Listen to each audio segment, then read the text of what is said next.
Welcome to EDTech Monday Uganda, that's brought to you by the MasterCard Foundation in partnership with the Innovation Village through the EDTech Lab. EDTech Monday Uganda is a platform to engage Uganda's EdTech community and other relevant stakeholders, including government, private sector donors, on the emerging topics of education and how technology can address those challenges. EDTech Monday is held once every month, and we dissect the education sector, the future of education, and the available opportunities to grow that sector. In this episode, we shall discuss the access to digital resources, answering questions like how do we get to use the lessons from the remote learning during COVID-19 to reach all the in and out of school learners and increase access to skills? Why do developing countries have broken education management information systems, and what can we do to fix them? Joining me in the studio for this conversation are expert panelists Daniel Mugenga, the co-director at Lesson, Alan Semakula, the Enterprise Director at Airtel Uganda, and Moses Wamanga, the National Chair of Kawa Uganda. I want to start with Daniel Mugenga. Daniel, I wanted us to first talk about what is your perception of the digital resources that are available for learners on the Ugandan cyberspace? Okay, we look at access to internet. The penetration has been actually given a mandate to the Ministry of ICT, for example, who have the mandate to make sure all the citizens have access to the internet.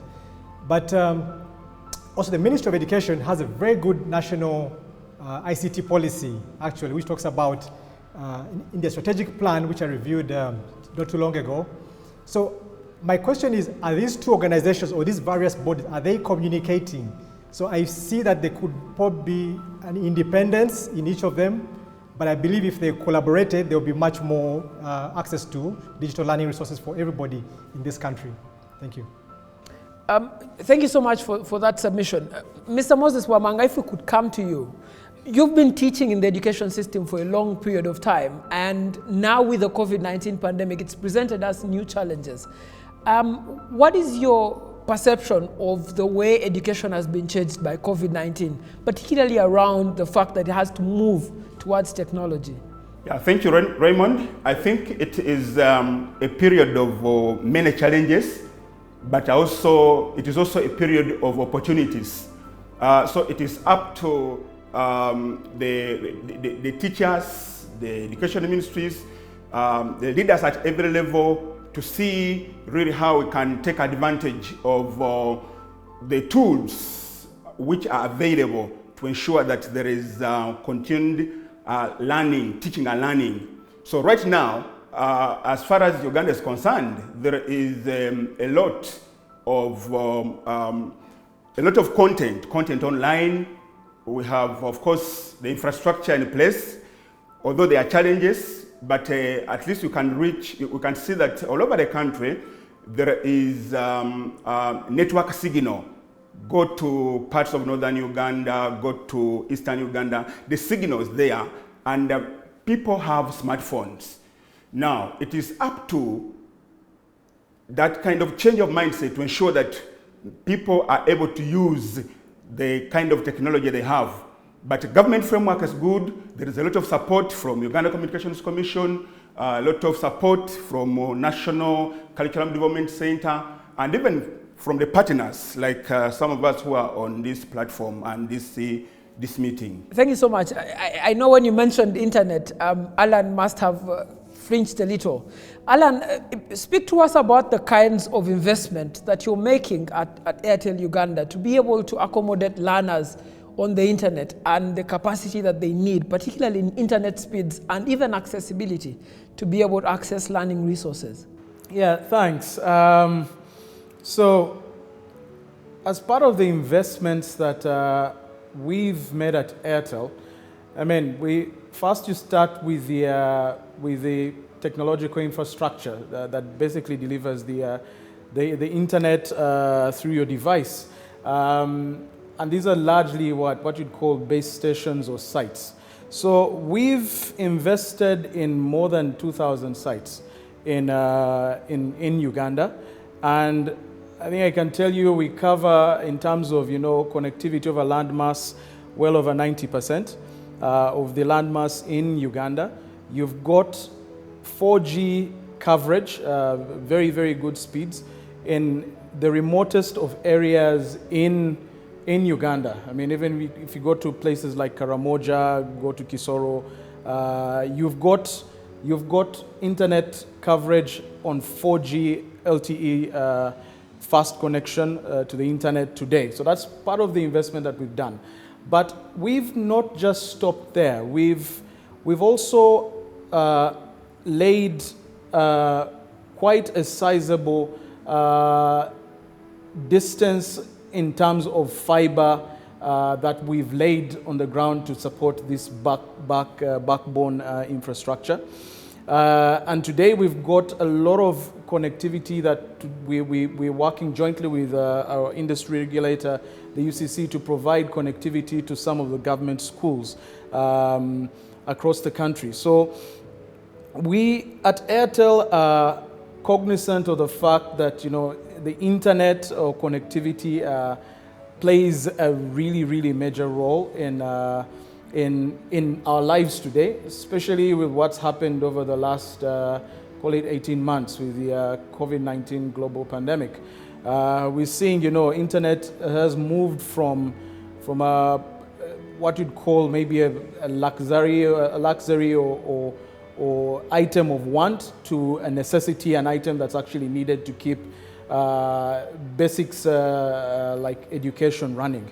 So at Airtel, we will continue doing more to invest in terms of sites coverage, fiber rollout, microwave rollout, in order to facilitate not just a quality connection, but a reliable and fast connection in order to enable various sectors, especially the education sector, not only recover but thrive during this kind of days. Thank you so much, Alan, for that. I now want to get back to Daniel, and I want us to speak about the disparities in education, which is a very political matter. You have areas in Uganda where access to the internet is still very low, but equally access to the platforms on which the internet would work is also still very low. And majority of it is because of poverty. Majority of it is also because the regions are not actually developed. And we see this particularly in the outcome of the results that we get from UNEB, for example. How do we address these disparities in this COVID-19 pandemic? Thank you. Just to go back to a gentleman from Airtel, spoke very well about connectivity. But one of the biggest challenges we have faced as a platform called The Lesson is the cost of internet. For example, much as we've brought our cost of accessing the platform down to just less than the price of a Rolex, the connection is what increases the costs. So we're trying to actually lobby your particular company and others, but we're not finding much cooperation. So there's a disparity, there's no much support from the providers of this service with those who are providing the content.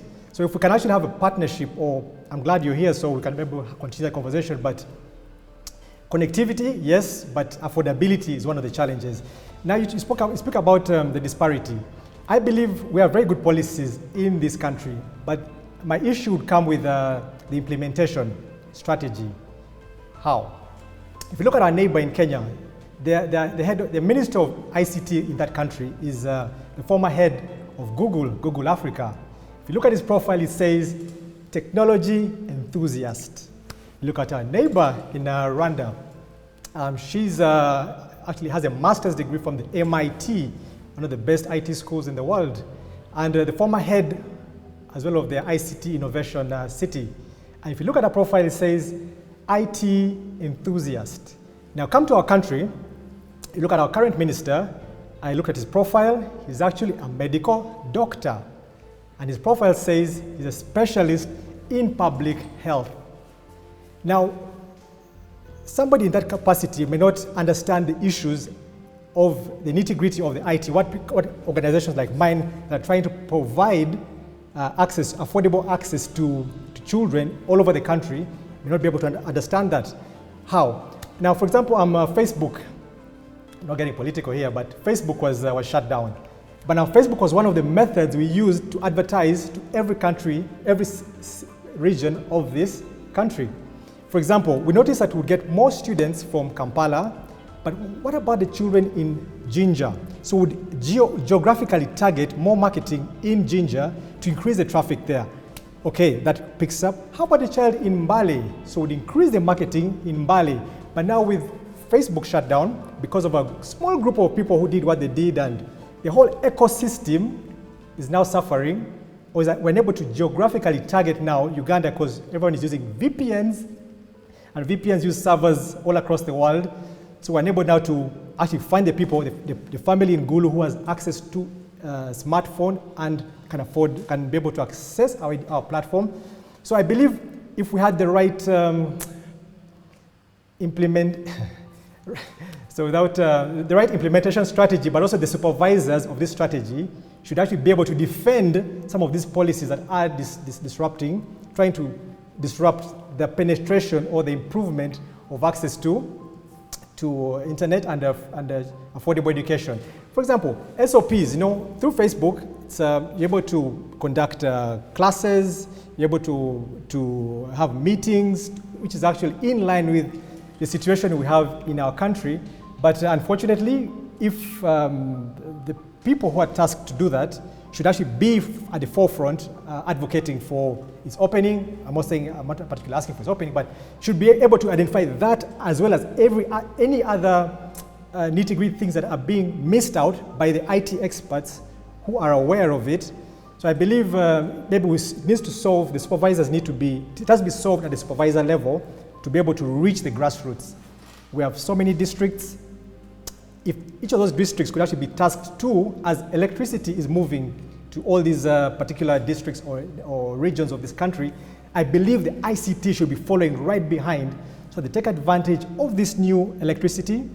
And with this infrastructure, it automatically spurs development. Thank you so much. I want to bring Moses. Yeah, I want to bring Moses into this conversation. Moses, you have a lot of work that you're doing with Kawa Uganda in terms of putting together literary resources that young people can use on the internet to learn. I want to ask you, from your own assessment, particularly learning online, are young people actually learning from these literary resources that are being dumped on the internet? How do you measure that these young people are learning in the first place? Thank you so much, Mr. Mjuni. Actually, it's not just dumping on the internet. No. There is a lot of teaching going on, and there is also learning going on. I can tell you that there are organizations. Let me take the example of Kawa Uganda. We are working in a collaboration with the National Curriculum Development Center. We signed an MOU to produce culturally relevant content, the content which a learner can use, and they can see that there is a change in the academic performance. So there are such resources, and there are also schools, especially private schools, even some government schools which are teaching online, say using Zoom, and therefore the content comes in an organized way. Right now, there are teacher organizations which have gone into reorganizing content. So you find the content online, which is based on classes, based on the subject level, and content which also caters for different learning needs. We find content in video format, audio. So there is a lot of, if you check the home learning from the time of closure of schools, there are so many, a number of schools came up to produce content, and the content follows the structure, the way a teacher teaches in class. So there's content of that nature. I think the challenge is basically on capacity of the parent knowing that this kind of content, maybe let my child use my smartphone and access this kind of content. Also the capacity of learners. Some of them really go online, and because they are not so much aware of what to find where, because the internet is just like it's like somebody telling you that go to Lake Victoria and maybe get a fish. So internet has a lot. So there is need for that kind of information. So right now I can see that different organizations are carrying out Zoom meetings. For example, under ASHU, Association of Secondary School Head Teachers of Uganda, the organization we partner with, we have held a series of Zoom meetings, and we have guided school leaders to know where there are right platforms, the platforms which have Ugandan content which is based on the curriculum. Also take note that the National Curriculum Development Center has produced these learning materials a lot, and they are structured, those according to the new curriculum. There are those based on the competencies which every learner requires to have. So there's a lot of content which has come on board, and we need to join hands anyway. It still remains a challenge to ensure that the message reaches every learner, every parent, so that we can go ahead to utilize this content. Let me close out with Alan. Alan, you're doing a lot of impressive work in making sure that the internet is affordable and accessible to young learners across Uganda. But the question that has been raised, and even Daniel talked about it, is that of disparities. There are areas where, for example, the only connectivity is a 3G network. There are areas where connectivity is still so low, and people are unable to access network connectivity there, and yet there are learners who need to access the same material as learners in the city. Do you look at this as a problem at Airtel Uganda, and how are you trying to solve it? Yeah, I think in terms of the network coverage, we've done our part and continue to do our part in improving the connectivity across the country. As I told you, today we've got more than 2,000 sites. All our sites today are 2G, 3G, and 4G enabled sites. Okay, so the connectivity in terms of fast, reliable, affordable internet reach, I think we've by and large done a very good job.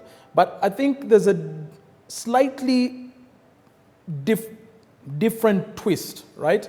So I think, it's one thing to have the internet readily available, but you need to have a device that can actually connect you to the internet to get that value, right? So today when I look at the education sector, and I've done a bit of a deep dive into, the government schools, okay? I mean, in terms of the schools that we have today, right?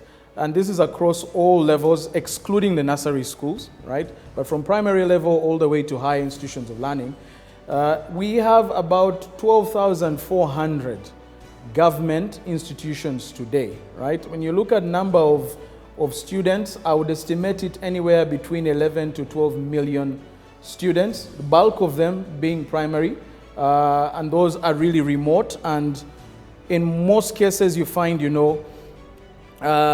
access to devices is usually an issue, okay? If you're looking at it from just the affordability of the internet, today we have internet plans that, and some of these we've done with collaboration with some of our customers in the education, mainly private institutions that are today enjoying connectivity as low as 1.5 shillings per megabyte, okay, per MB. That is quite competitive, right? But if you look at the primary schools, especially the ones that are, or secondary schools that are rural, right? Today, even if these rates are there, there's an issue with the devices, okay? And this is where we need to think about it from a policy or government intention to actually get the value or the most out of this internet, okay? Because today with the rates we have and with the platforms, unified connectivity platforms that are available, Avaya Spaces, Zoom, Classin and the like, a student can actually be able to connect today and attend a full term, right, for as low as 10,000 shillings for full term, a 3-month term. That is possible today with the internet rates that we have. The challenge is the devices in the hands of the student, one, is a problem. Okay, now, I think from a thought perspective, I think there's opportunity to either tackle it as a private sector, jointly with government, because, I mean, if we're going to put handsets in the hands of every single student, I mean, the investment is quite a lot, right? But I do believe there is a way that the private sector and the Ministry of Education today can come up with a way of getting these devices into every single hand of every student across the country. Then we start harnessing the power of the internet, right? If there's anything this pandemic and the lockdown situation has taught us is, the life doesn't stop. And with the power of the internet, perhaps we can actually have good quality education delivered to the students where they are safely. And I think it might even save the government money. It's just a hunch, but I think it would. Thank you so much, Alan. We're going to take now a very short break, but when we get back, we continue the conversation on access to digital resources for young learners and how that can be accelerated during this COVID-19 pandemic.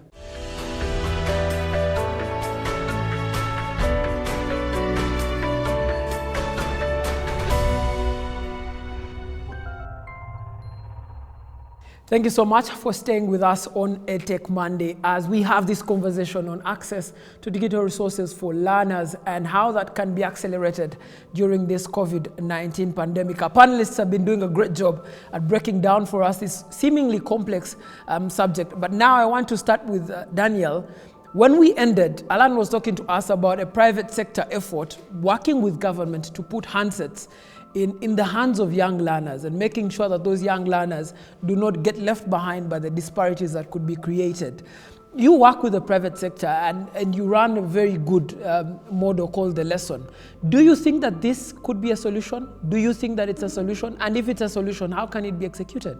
Yes, actually, I believe this is a very good point he raised. It is possible if there's actually collaboration between the private sector and also the various government bodies. For example, I think last year we received some money from overseas to support us with education during the pandemic. If I read according to the news, it was about $800,000, which maybe is maybe over $2 billion to support. But what instead was done, that money was used to print packs that were given to children across this country. Now, in my particular neighborhood, none of us received those packs, and many of the people I know never received those packs. But now, if there was I believe that kind of funding was an opportunity to introduce now IT into this mix. Now, how do you collaborate now? Check with this ministry. What do you have in place? Then, but we have to accept that things have changed. We need to adapt with these times. Maybe the problem we have, or the situation we have, is we think this is a temporary situation, so we're just trying to hold on just a bit, and we go back to the old ways. But the sooner we adapt our mindsets, believe me, I believe we shall make greater strides. Like the ideas are being mentioned, like how do we get gadgets to a grassroots level. I believe with some of this funding, it can actually just, through collaboration, be diverted to the right channels. Moses, do you think that this is a policy alternative that we should undertake, providing learners with handsets at their hands and their disposal so that they can improve their learning of digital resources? Is this something that you'd recommend? Yes, it is viable. Even right now, as we speak, government through National Curriculum Development Center in the new curriculum, it is a recommendation that a learner should come to school with a handset. It is just an issue of mindset change. When these learners are given clear instructions, they are empowered to know that a handset is a library. It is the key to life. You see, they are able to use these handsets to ensure that learning takes place. So what causes the problem is that they misuse them simply because what is, like right now on their handsets, what is there. You find most of them are having music, they're having videos which are not related to academic. But when a learner is at school, knowing that he is for 2 years, for example, A-level, 2 years, and the handset has the whole biology syllabus, it has the practical lessons, it has all this, one can be able to do a lot. And let me tell you something about these handsets. If in a handset there is a memory card of, say, 128 GB, because they are there on the market, you can have all offline resources being in the handset. And that is a school on its own. A learner can be able to learn. So the role of a school, the role of a teacher is simply to inspire, to ensure that a learner makes use of this handset, because that is the whole library. I also want to add that as the KAWA, we are adding value by creating content which is to run offline. So through the offline arrangement, we are trying to support schools, trying to support school leaders with the devices like say C3 Cloud, Raspberry devices, which can take off the whole platform, a whole learning management system platform offline. So what we are doing right now is to convince school leaders that this is a solution. I know Airtel has played a role, but it is very difficult for somebody to watch, say, 10 videos, because now content comes in both video, and most people really go in for video. And what we're trying to encourage, for example, you see as teachers, there are some of the things we teach. You teach even what you have never seen. Take an example of a geography teacher. You teach about New York. You have never been to New York. But now technology has brought an opportunity that there is a video. You can be able to share video with the learners, either through WhatsApp, either through whichever media. But the cheapest is to ensure that content is curated. It is collected, it is downloaded, packaged properly through a learning management system, and such is delivered, because every school knows where the learners are. And we are talking about the disparities. Which disparity really? Every place, every parent has a phone at home. And every school knows that there are my learners in such and such a place. So it's just a matter of the school taking leadership, a school leader taking leadership, talking to the parents that you can put content on such a phone and make sure that you use it to empower a learner. I want to give an example of some of the practices that we discourage when we are talking to parents. There are parents who have internet, they have devices, but the parent just gives a phone to a child, maybe to help this child keep quiet instead of crying. Now, instead of showing learners, children, content which can help them to learn, to build their brain, to promote critical thinking, to see that they can collaborate with the colleagues in different parts, it is because of not really knowing what is online. So I would like to encourage that all learning requires technology, but all technology requires learning. So people have technology, they have devices, there is a network, there is everything is available. Go to Kisoro.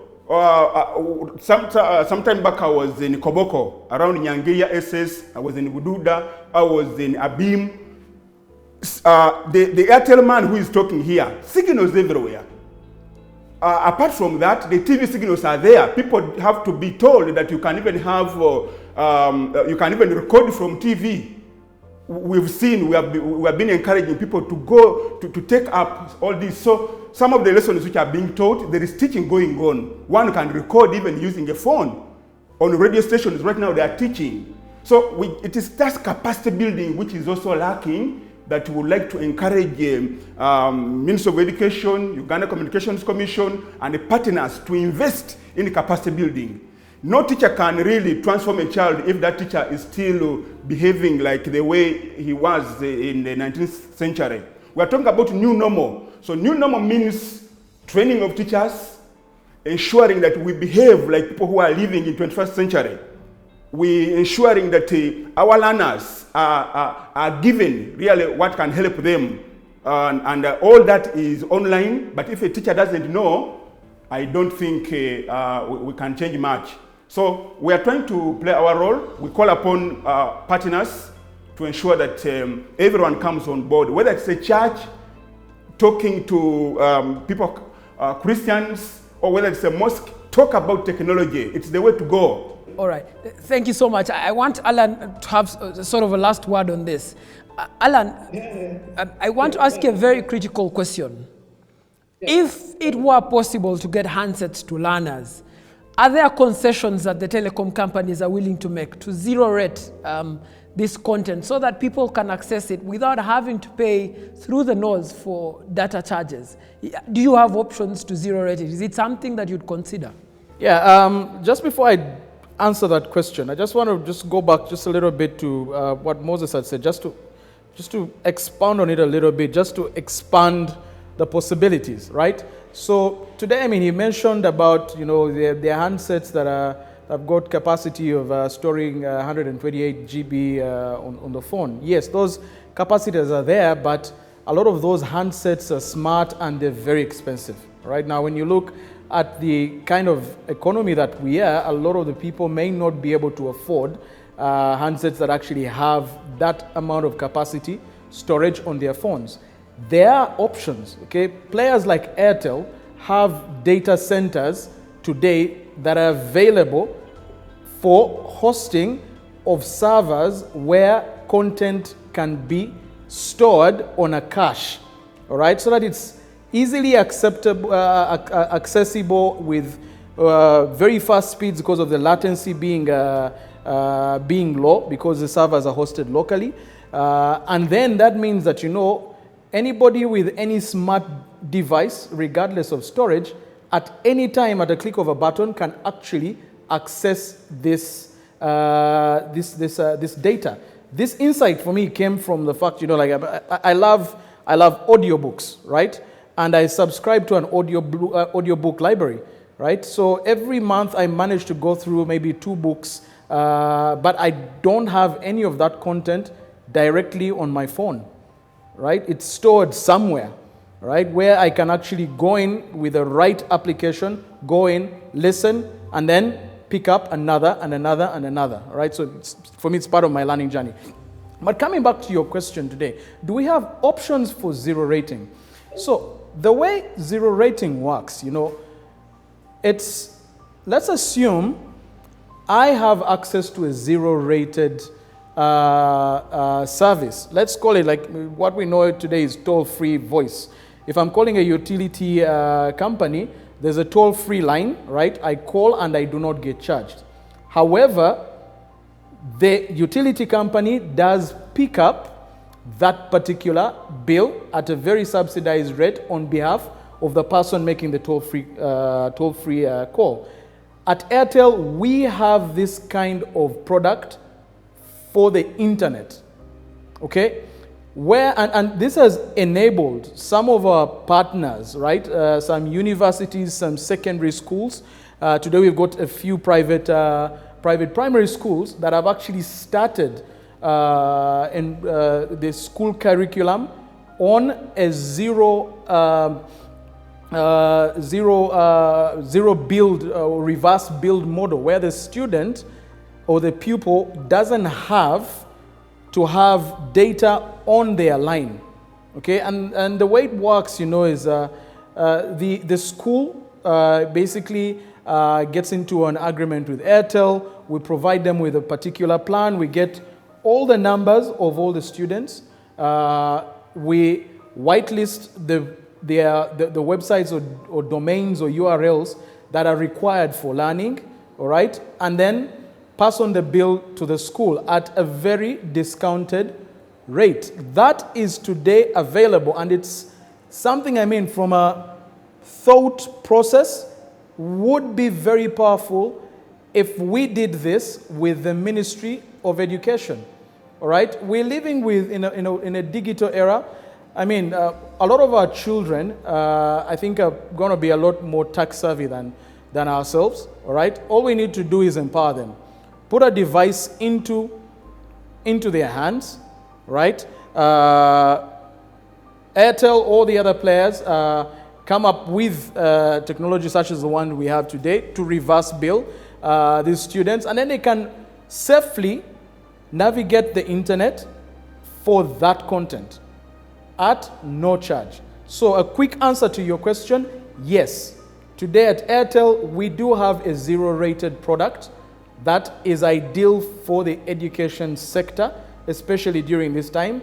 We've tried it, proven it over the last 12 months, and it's available. I mean, we just need to have the right platform to scale it up beyond the few tens of institutions today that have access to this, to spreading it to the 12,500 schools in this country. Then we shall have truly beaten this pandemic and secured the future for our country. That would be my one thought departing from here today. The product is there. The internet is available. With Airtel, it's 4G. It is fast. It's reliable. You can get access to it for less than 2 shillings per megabyte. But the key thing is working together with the public sector. Thank you so much, Alan. And I now want to bring Daniel, who will give us the final word on this. Daniel, what are your final thoughts as we close off on this subject of accessing digital resources for our learners? Actually, as you keep, my dear friend from Airtel, he kept saying the public sector. The private sector is also very, very, very key. For example, many of the products you're mentioning, I mean, actually in the EdTech space, and some I'm hearing for the first time gladly. But maybe could such information maybe be more accessible besides those who may probably not have a chance to watch this program? Or I truly believe the ISPs, the providers of the internet, the public sector and the private sector who are actually on the ground as well would make a very good partnership. So I believe as we're all doing our part, it's a joint effort to actually bring down the cost of, make digital learning actually very accessible in terms of accessibility as well as cost. At the lesson, we're doing our best. For example, as I said earlier, it's cheaper to access our platform than the cost of a Rolex. It actually costs more to buy a Rolex and access our platform for a day. So I believe these kind of synergies between various sectors who are doing their parts, we are some of many parts, but once we combine, our nation will be as developed as some of our neighbors, as well as some of the countries we look at to benchmark. All right, thank you so much, Daniel. Thank you, Moses. Thank you, Alan, for allowing us to have this conversation. Of course, EdTech Monday is a space where we discuss what technology can do towards improving access to education, particularly during this COVID-19 pandemic. It is an ongoing conversation that's allowing opinion leaders to speak to each other and generate solutions. Thank you so much for tuning into this episode of EdTech Mondays. Till the next one, have yourselves a good day.